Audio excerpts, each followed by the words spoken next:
April na mga master at bakasyon na ng mga guro. Pero marami po ang mga nagtataka. Bakit mayroong sahod ang mga guro ng DepEd kahit bakasyon naman at walang pasok? So ang totoo po niyan ay hindi po sila binibigyan ng sahod as para bang parang bonus, no? Direct na bonus dahil sa walang pasok, walang mga bata.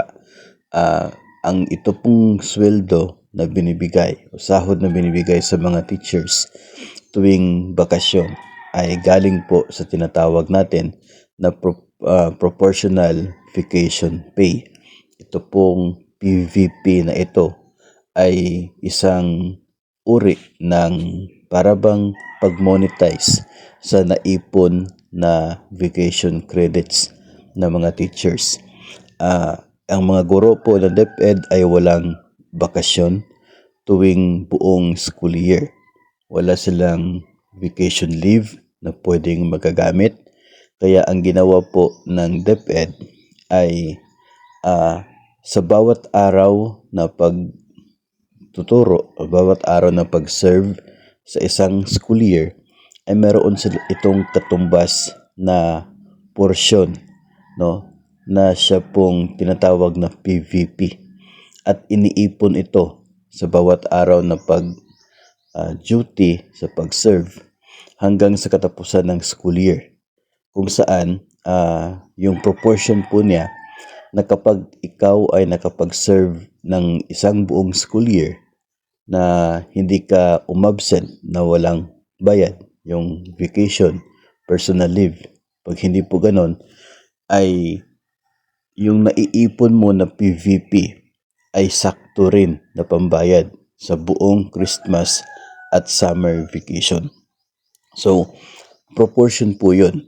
Yung duty sa isang school year doon sa lahat ng araw na sakop ng Christmas at summer vacation.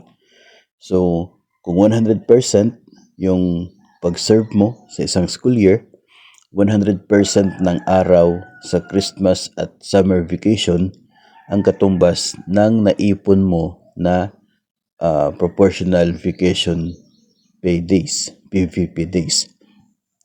So, kaya po sila nagkakaroon ng sahod tuwing bakasyon dahil yung naipon nilang PVP days sa isang school year, yun po ang ginagamit, no, para siyang minomonetize sa bawat araw hanggang sa katapusan ng bakasyon. So doon unti-unting ginagamit yung naipon nila na PVP days hanggang sa katapusan ng bakasyon, kaya sila nagkakaroon ng sahod. So in short, ay pinagpaguran na iniipon na i-earn ng isang public school teacher ang bawat sintabo na kanyang nakukuha tuwing bakasyon. Ito ay kanyang pinagpaguran sa loob ng isang buong school year. Ngayon, ang concern dito ay kapag ikaw ay nagkaroon ng mga absences na without pay sa loob ng isang school year, kung ikaw ay existing personnel na, tapos nagkaroon ka ng mga sick leave without pay o kaya ay personal leave without pay sa isang school year, sa loob po ng isang school year, ay magre-resulta ito ng hindi buo na serbisyo mo, no? Na para nagkaroon ng gap doon sa service mo sa isang school year dahil dito sa mga leave without pay. At ang effect niyan ay makukulangan yung naipon mo na PVP days para pampasahod tuwing bakasyon. Kaya may instances na nagkakaroon ng PVP overpayment after sa school year kasi nabigyan ka ng buong sahod sa bakasyon, tapos yung eligible mo lamang na PVP days ay hindi eksakto, no? Hindi kumpleto dahil doon sa mga leave without pay. At possible din na ganito yung mangyayari para doon sa mga bagong personnel na na-hire sa kalagitnaan ng school year. So maglalabas ang DepEd ng memorandum dyan tungkol sa PVP ratio, makikita kung kailan ka na-hire o kung kaya ay ilang araw yung naging leave without pay mo at ilang araw ang epekto nito doon sa PVP days. Yun lang naman ang apektado dito. Pero yung mga nakapag-sick leave pero with pay naman, no, charge to service credits, kahit ilang sick leave pa yun nangyari sa buong school year, kung with pay po yun, ay hindi siya makakaapekto doon sa PVP days mo. So buo pa rin yung makukuha mong sahod sa loob ng isa pong bakasyon.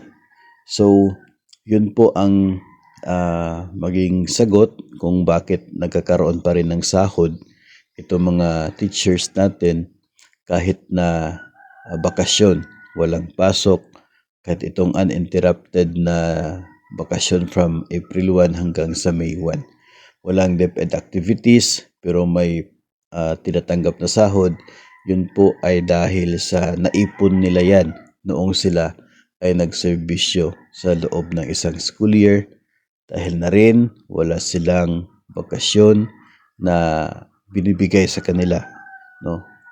From June, no? Nagsimula yung klase natin sa last school year ay June 16 hanggang doon sa I guess December 19, no? Tapos nagkaroon ng Christmas vacation pagdating ng January 5 hanggang sa March 31 na naman.